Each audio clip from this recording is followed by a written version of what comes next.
My name is Nellie. I am 68 years old. For 45 years, I believed my life's work was this house, the family dinners around my maple table, and the quiet hum of belonging. That all ended on a Sunday in May, under the same ceiling where I had sung lullabies to my son. The sound was not a song. It was the sharp, open-palmed crack of my daughter-in-law's hand against my cheek. And the silence that followed from my own blood was 1,000 times worse. Where are you listening from right now? If you have ever felt unseen in your own family, you are not alone. Please hit that like button and subscribe. My story is about the quietest way to reclaim your power. My story really begins long before that slap. It begins with a white clapboard house on Maple Crest Lane in a small Ohio town. I planted every hydrangea and rosebush in that yard. My husband Frank and I bought it as a young couple with big dreams. After Frank passed 10 years ago now, the house became my anchor. It held every memory. The scuff mark on the kitchen floor, where my son Theo learned to ride his tricycle. The notch on the door frame charting his growth. I worked as a bookkeeper for 40 years, not for glory, but to keep this roof over our heads and put Theo through college. I was so proud of the man he became, a successful civil engineer. When he married Brenda, I welcomed her with open arms. She was sharp ambitious from the city. I told myself her coolness was just city manners. The Sunday it happened was meant to be a celebration.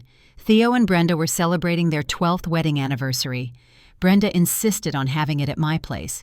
She said my home was more authentic, more cozy than their sleek downtown condo. I was thrilled. I spent 3 days preparing. I cooked Theo's favorite pot roast with carrots and tiny onions, the way my mother taught me. I baked 2 apple pies from the Gravensteins in my backyard. I polished the silver and set the table with my mother's china. I was so full of hope, you see. Hope that this would be one of those golden days we would remember. They arrived at 4 in the afternoon. My grandson Lucas, who is 10, and my granddaughter Sophia, who is 8, came in first. They did not run to hug me. They walked straight to the living room couch, pulled out their tablets, and put on their headphones. No hello, no hug. My heart gave a little squeeze, but I brushed it off. Kids these days, I thought. Theo came in next, giving me a quick one-armed hug. He smelled like expensive cologne and looked tired. Then Brenda. She air-kissed near my cheek. "Nellie, the house smells." "Lived in," she said with a light laugh. She was holding a bottle of wine so expensive, I knew not to open it with my simple corkscrew. Dinner started awkwardly. Brenda pushed the pot roast around her plate. Sophia announced she was a vegetarian now, something I had not been told. I scrambled to make her a cheese omelet. Brenda talked over me, telling Theo about a colleague's mother who moved into a beautiful assisted living facility. So many amenities, she said, and such a relief for the family. Theo just nodded, cutting his meat. Then Brenda looked around my living room. "You know, Nellie, this house has so much potential. A developer would pay a fortune for this lot. Think of the townhouses you could fit. It is just such a big space for one person." My fork froze halfway to my mouth. This was my home, not a lot. I looked at Theo. He would not meet my eyes.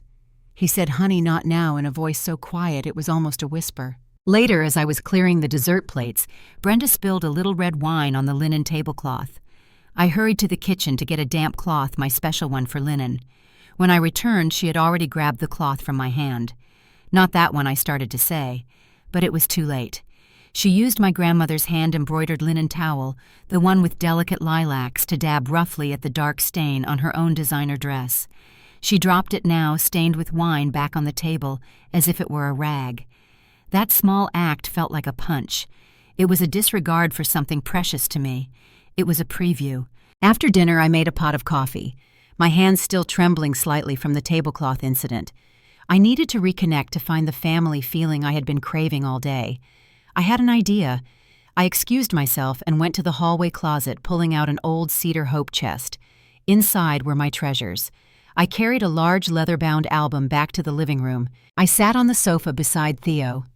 "Remember this," I said, my voice soft. I opened the album to a page with a crayon drawing of a stick figure family under a lopsided sun. "You made this in first grade. You wrote, 'I love my mom' at the top." Theo gave a faint, strained smile. "Oh, wow," he said, barely glancing at it. Brenda peered over from the armchair.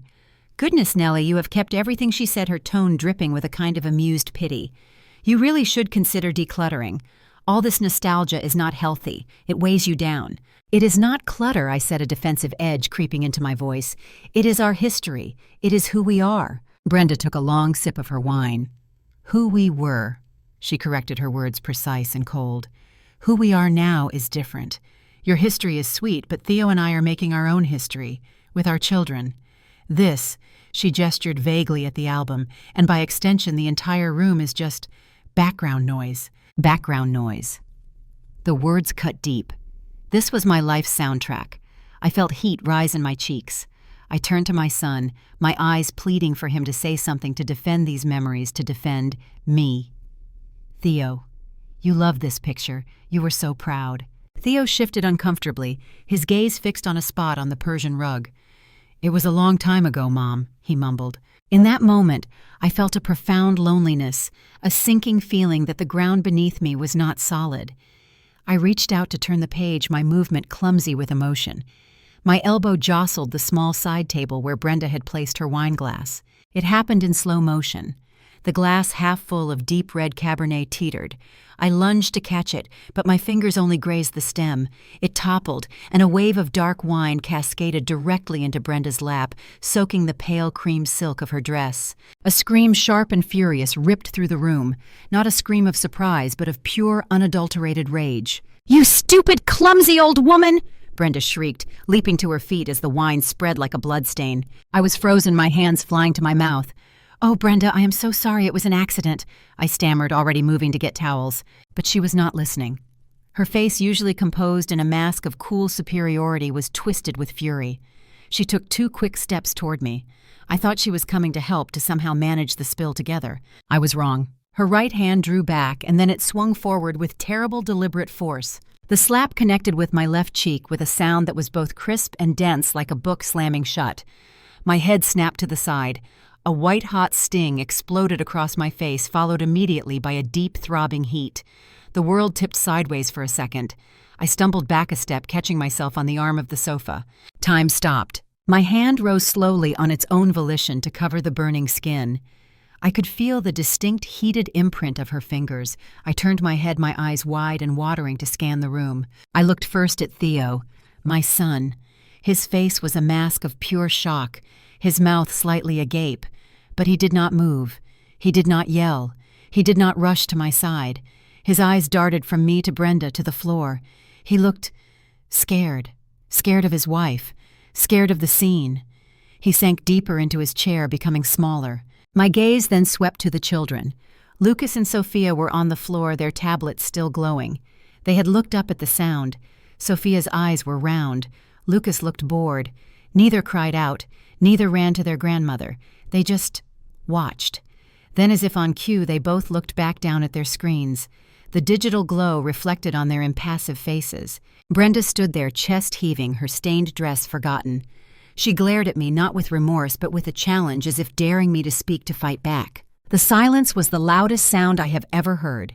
It was not a peaceful silence. It was a heavy, suffocating blanket of complicity. It was the sound of my family choosing sides, and I was standing alone on an island. No one spoke. For a full minute, maybe 2, the only sound was the hum of the refrigerator from the kitchen. Then Brenda smoothed her hair. She let out a long, exasperated breath, as if I were a misbehaving child who had tried her patience. She looked at Theo. "We should go. I need to change." And just like that, the spell was broken for them. Theo stood up robotically. "Yeah. Okay. Kids, get your stuff." They moved around the room, collecting jackets and devices. They acted as if nothing had happened, as if they had not just witnessed an assault, as if my stinging cheek and shattered heart were invisible. I stood by the sofa, my hand still pressed to my face, a statue of humiliation. They walked past me toward the front door. Brenda did not look at me. Theo paused briefly, his eyes finally meeting mine. They were filled with a messy stew of shame and panic and pleading. "Mom, just don't make this a thing, okay? It was stressful. Everyone is fine." Then he followed his wife out the door. I listened to the sound of their car engines starting, the crunch of gravel as they pulled away. Then there was only the silence again. I walked slowly to the downstairs bathroom and flipped on the light. In the mirror, I saw a stranger, a woman with a bright red hand-shaped blotch on her wrinkled cheek. a woman with eyes that held a lifetime of love, now clouded by a new chilling understanding. I was not just hurt, I was erased. That night I did not sleep. I sat in Frank's old armchair in the dark living room, the scene playing on a loop behind my eyes. The crash of the glass, the arc of her hand, the sting, Theo's face, the children's indifference. Each replay was a fresh cut. The physical pain faded to a tender warmth, but the emotional wound gaped open, raw and seeping. I waited for the phone to ring, for Theo to call, his voice thick with apology, saying he was coming back, that he had made Brenda leave, that he was so sorry. The phone remained silent. I watched it like it was a sleeping animal, willing it to stir. It never did. By Monday afternoon, the silence from their end was a deafening roar. I broke first. My fingers trembled as I dialed Theo's number. It rang 4 times before he answered. Hello, his voice was casual, guarded. Theo, it's Mom. Hi, Mom. His tone was flat. Are you all right? I asked the question, absurd even to me. Yeah, we're fine. Long drive back. Brenda has a headache. I took a deep breath, the phone pressed hard to my ear.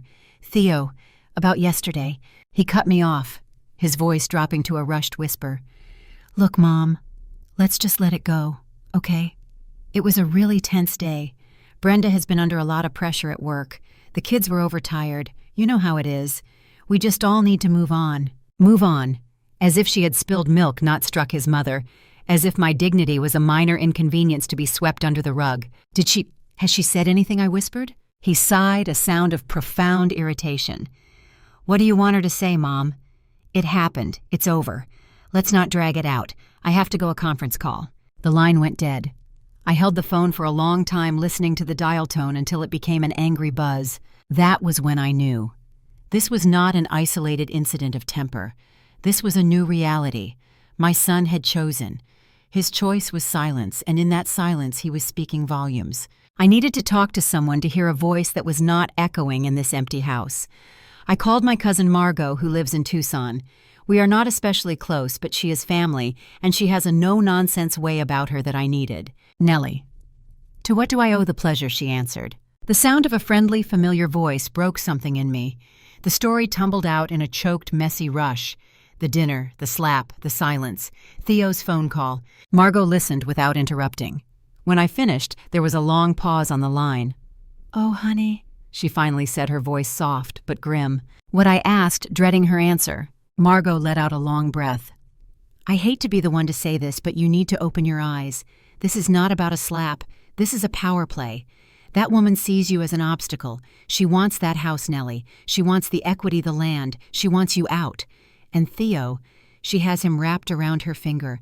He is either too weak to stand up to her, or he agrees with her. That silence you heard, that was their answer. Her words landed with the weight of truth. They hurt, but they also brought a terrible, icy clarity. I thought of all the little comments over the years. Brenda asking about property taxes, mentioning how stairs were dangerous for the elderly, joking about me moving into a cute little condo. I had brushed them off as thoughtlessness. Now I saw them as a campaign. Margot was right. This was not my sweet, shy Theo getting swept along. This was a calculated erosion. The slap was not the beginning. It was a declaration. It was Brenda marking her territory, showing me and showing Theo who held the real power. And by saying nothing, by pretending it did not happen, they had all voted. I had lost. I hung up with Margot and walked through my quiet house. It did not feel like a sanctuary anymore. It felt like a target. Every room, every piece of furniture Frank and I had saved, for every crack in the plaster I knew by heart, it was all just an asset in someone else's spreadsheet. And I was the inconvenient tenant they were waiting to evict one way or another. The self-pity began to harden into something else, a cold, quiet anger. But more than anger, it was a profound sense of betrayal. The family I had built my life around was a phantom. The love I thought was unconditional had a price tag, and I had just seen the receipt. For a week, I moved through the house like a ghost. I did not answer the phone. I let the machine pick up when Theo called twice more, his messages growing increasingly tense. Mom, pick up. We need to talk about Thanksgiving. Just call me back, okay? Thanksgiving. The word felt like a mockery. I imagined sitting at that table, the ghost of the slap hovering between us, everyone pretending. I could not do it. The turning point came on a Thursday morning. I was in the garden trying to find solace in pulling weeds. My back ached and my knees protested. I looked at my hands in the dirt, weathered, speckled with age spots. These hands had cooked 1,000 meals, held my infant son, clung to my husband in his final hours. They were not strong hands anymore, but were they powerless? A strange calm settled over me. The storm of hurt and confusion lifted, leaving behind a landscape that was stark clear and mine to navigate. Brenda thought she was dealing with a frail, sentimental old woman. Theo thought he was managing a difficult mother. They had no idea who they were really dealing with. They had forgotten I was Nellie. I had book-kept for tough contractors for 40 years. I had balanced ledgers, negotiated payments, and sniffed out financial discrepancies they thought they could hide. I was meticulous. I was patient. And I knew how to read the fine print. My first move was not emotional. It was financial. I dug out the business card of Frank's old financial advisor, Martin Greeley. He was retired, but his firm was still in town. I made an appointment. Sitting in his modern office, I laid it out plainly. Martin, I need a complete current valuation of all my assets. The house, the land, my investment portfolio from Frank's pension, my savings, everything. And I need to understand my options. Martin, a kind man in his 70s, looked at me with concern. Everything all right, Nellie? No, Martin, I said, my voice steady. But it will be. I just need to know exactly what I'm working with. The numbers, when they came, were a revelation. The house, paid off for 20 years, had quadrupled in value thanks to the town's growth. Frank's smart conservative investments had grown steadily. I was not rich, but I was secure. Very secure. This was not just a home, it was significant capital. Capital my daughter-in-law clearly had her eyes on. My second move was legal. I did not go to the family lawyer, the one who had done Frank's simple will. I looked up estate attorneys in the next county over. I wanted someone with no connection, no loyalty to the past. I found Eleanor Vance. Her website spoke of compassion and fierce advocacy for her clients' wishes. Her office was serene, all soft blues and grays. I told her my story, just the facts, without tears or hysterics. I told her about the slap, the silence, the financial comments, my son's complicity. Ms. Vance listened, her eyes sharp and intelligent behind her glasses. "What is it you want to accomplish, Mrs. Nelson?" she asked when I finished. "I want to ensure that my life's work does not reward cruelty or greed." I said the words forming with a certainty that surprised me. I want it to do some good, and I want them to know when I'm gone that I saw them, that I was not fooled. We worked for 2 hours. I was not rash. I thought of every implication. The document we crafted was not an act of spite. It was an act of profound redirection. Here is what my new will, signed and witnessed in utter secrecy that afternoon, would do. The house on Maple Crest Lane and the majority of my estate would not go to my son. Upon my passing, the property and 65% of the liquid assets would be transferred to a trust. That trust would fund the creation and maintenance of the Nellie House, a local nonprofit respite center and advocacy hub for older women facing abuse, neglect, or financial exploitation. My home would become a place of safety and support, a legacy of shelter far greater than I ever imagined. 20% of the estate would be placed in a separate trust for Lucas and Sophia. They could access it for education or a first home, but only after they turned 25. And there was a condition. Before receiving a dime, each had to complete 200 hours of verified community service in facilities serving the elderly. I wanted them to learn to see people like me as human beings, not obstacles or background noise. 10% would go to Theo, but it would be distributed in small monthly payments like an annuity for the rest of his life. It was enough to be a help, but not a windfall. It was a trickle, not a flood. 5% would go to Brenda, and at my specific instruction, a clause was appended to her bequest. It read, "This sum is bequeathed to Brenda Nelson specifically for the purchase of replacement attire to compensate for the garment damaged during her last visit to my home." Finally, Ms. Vance inserted a powerful no-contest clause. Any person who challenged the will would automatically forfeit their entire inheritance. Signing those papers, I felt a surge of emotions: sadness for the dream of a loving family legacy that was dying, grief for the son I felt I had lost. But overriding it all was a profound, unshakable sense of integrity. I was not leaving them with nothing. I was leaving them with exactly what they had given me, a calculated, carefully measured response. And I was reclaiming my story. My assets would not fund their contempt. They would fund kindness. I left Ms. Vance's office with a copy of the will sealed in a large envelope. The sun felt different on my skin, lighter. I was no longer a victim waiting in her house. I was a woman with a plan. The first thing I did when I got home was take down the family photos from the mantelpiece. Not angrily, but quietly, deliberately. I packed them in a box and put them in the attic. The space felt clearer. It was no longer a shrine to a family that did not exist. It was just a living room. I stopped waiting for Theo's calls. When he did call, my voice was calm, distant, polite. I was no longer the eager grandmother, the available mother. I became busy. I went to the community center and signed up for a watercolor painting class. I had not held a brush since high school.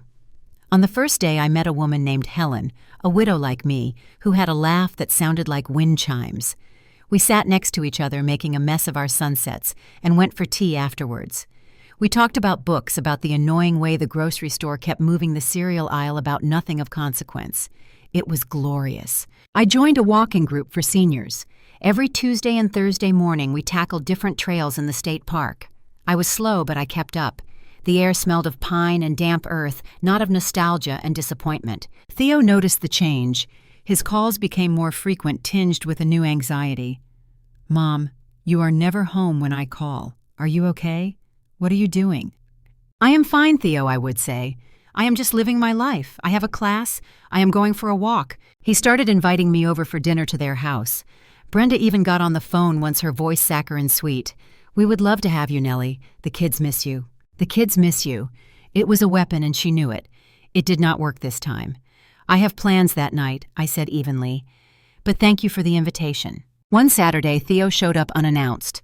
I was in my painting smock splattered with blue and green, preparing my patio to be my outdoor studio. He looked startled to see me like that. "Mom," he said, stepping out of his shiny car. "Can we talk?" We sat on the porch swing. He fidgeted. "Mom, about that day. I know it was bad. Brenda feels terrible." I looked at him. Really looked at him. He was my little boy, but also a stranger. "Does she?" I asked, my tone not accusing, just curious. "Yes. Of course," he said too quickly. "It is just hard for her to apologize. You know her pride." "I do know her pride," I said softly. "I also know her hand." He flinched. "Mom, please, do not make this so hard. Can we just move past it for the family?" I looked out at my hydrangeas, which were just beginning to bud. "I am not making anything hard, Theo. The event happened. My feelings about it are my own.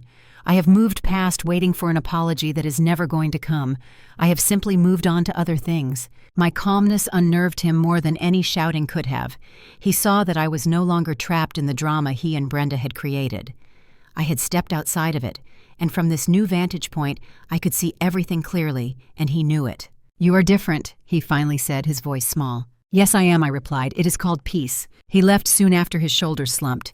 I felt a pang, but it was the pang of watching a ship sail away, not of drowning. The final piece was the reading of the will. I instructed Eleanor Vance to schedule it for a Monday morning. I asked her to formally notify Theo Brenda and to have a guardian ad litem present for the children's interests. I also asked if my cousin Margot and my new friend Helen could attend as my moral support. I wanted witnesses who were on my side. On the Sunday night before I sat in my quiet kitchen, I was not nervous. I felt a deep, resolute stillness.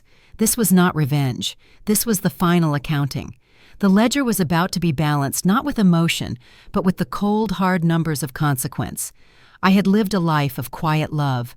I would leave a legacy of quiet justice. The law offices of Vance and Associates were in a renovated brick building downtown. The waiting room was all subdued elegance, plush chairs, abstract art, the faint smell of lemon polish. I arrived early with Margot and Helen. Margot gave my arm a firm, reassuring squeeze. Helen whispered, "You look strong." We were shown into a conference room with a long, polished table. Eleanor Vance sat at the head of file in front of her. She nodded at me, her expression professional and neutral. Theo and Brenda arrived exactly on time. Brenda was dressed in a sleek black sheath dress, as if for a funeral or a board meeting. She carried a large designer handbag. Theo wore a suit that looked too tight across the shoulders. His face was pale, his eyes anxious.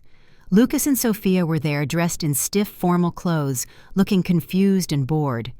A woman introduced as Ms. Carter, the guardian for the children, sat quietly in the corner. Brenda's eyes swept the room, taking in Margot and Helen with a flicker of surprise and disdain. She gave me a tight, perfunctory smile. "Nellie." Then she turned her attention to Theo, murmuring something to him. He just nodded, not looking at me. They all took seats on the opposite side of the table from us. The atmosphere was thick with unspoken tension, and from their side a palpable sense of anticipation. Brenda had a slight confident lift to her chin. She believed this was a formality. She believed the house was as good as hers. Eleanor Vance cleared her throat. "Thank you all for coming. We are here today for the reading of the last will and testament of Eleanor Nellie Nelson, executed and witnessed on the 15th of June of this year. My client is present as per her request." Brenda shifted a small, impatient movement. Theo stared at the table. Ms. Vance began to read the formal preamble. Then she reached the dispositions. Her voice was clear, measured, and devoid of any inflection. Article 3.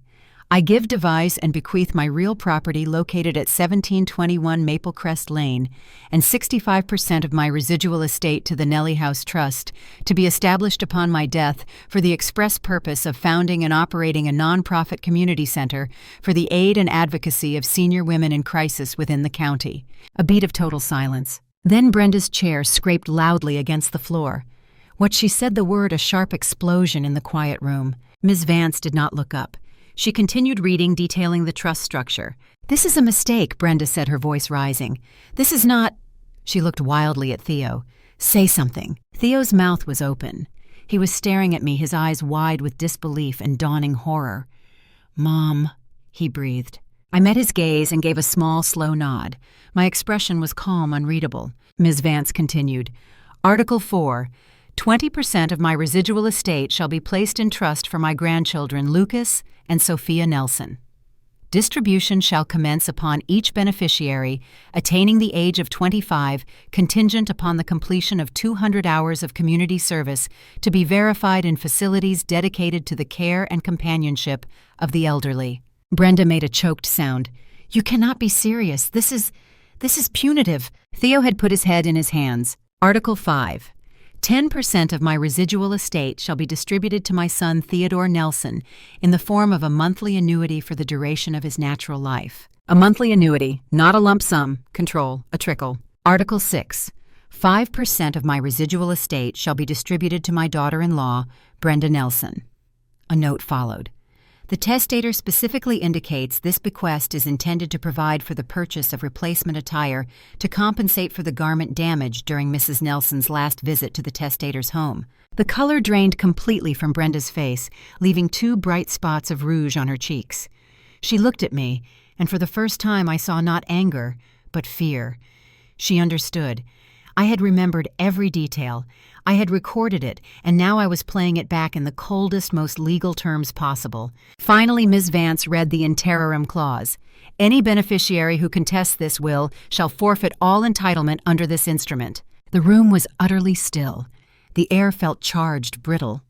Sophia tugged on Brenda's sleeve. "Mommy, what does it mean I do not want to work in an old people home?" Brenda did not answer her. She was staring at the table, her chest rising and falling rapidly. Ms. Vance closed the folder. "That concludes the reading of the will. Eleanor." I said, my voice sounding clear and firm in the silence. "May I say a few words?" "Of course, Mrs. Nelson." I stood up. I did not need to, but I wanted to. I looked at my son, at his wife, at my grandchildren who were strangers to me.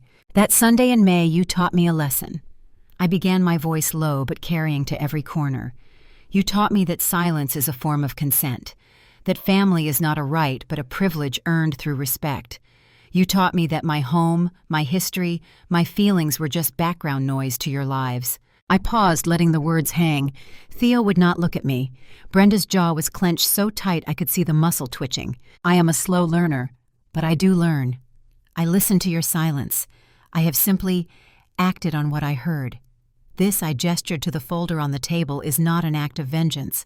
It is an act of redirection. My life's work will now do some tangible good in the world for women who have been made to feel invisible.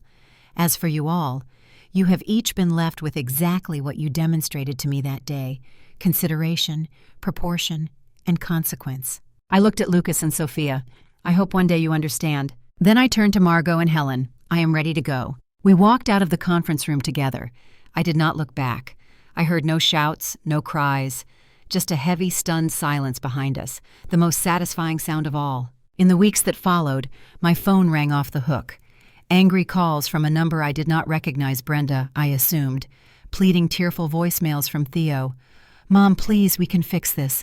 We can talk. You cannot do this to your family." I listened to them once, then deleted them. I had said all I needed to say. My lawyer handled the rest. There was no legal challenge. The no contest clause was a powerful deterrent. The silence from their end returned, but this time it was of their own choosing, born of defeat and shame, not of disregard. The house on Maple Crest Lane feels different now. It is no longer a monument to a family that let me down. It is my home again, my sanctuary. I set up my easel on the sun porch. The light is perfect in the afternoons. My paintings are not very good, but they are mine. They are colorful and messy and full of life. I have dinner with Helen every other week. Margot calls every Sunday and we gossip and laugh. I still walk with the group. My knees still hurt, but the fresh air fills my lungs with something that feels like freedom. The pain of what happened, the betrayal by my son, it did not magically disappear. Grief is not a line you cross. It is a room you learn to live in. But I have rearranged the furniture. I have let the light in. The ache is there, but it is a quiet companion now, not a screaming tyrant. I learned that the greatest power we have as we grow older is not in our strength, but in our clarity. It is in seeing people for who they are not, who we wish they were. It is in understanding that love without respect is just attachment. And it is in having the courage to redirect your legacy to ensure that your life's energy nourishes something good rather than rewarding something cruel. My story is not about winning. It is about reclamation. I reclaimed my dignity, my peace in the final chapter of my own story. To anyone listening who feels small in their own family, who is swallowing their pain to keep the peace, I ask you this: what are you silently consenting to, and what would your life look like if you chose quietly and firmly to redirect your own energy? If this story resonated with you, I would be so grateful if you would share your own thoughts in the comments below. Where did you find your turning point? Let us support each other. If you found some strength here today, please like this video. It lets me know these words matter. And subscribe for more stories about finding peace and power in the second half of life. Thank you for listening, and remember, your quietest no can be the most powerful sound in the room. Be well.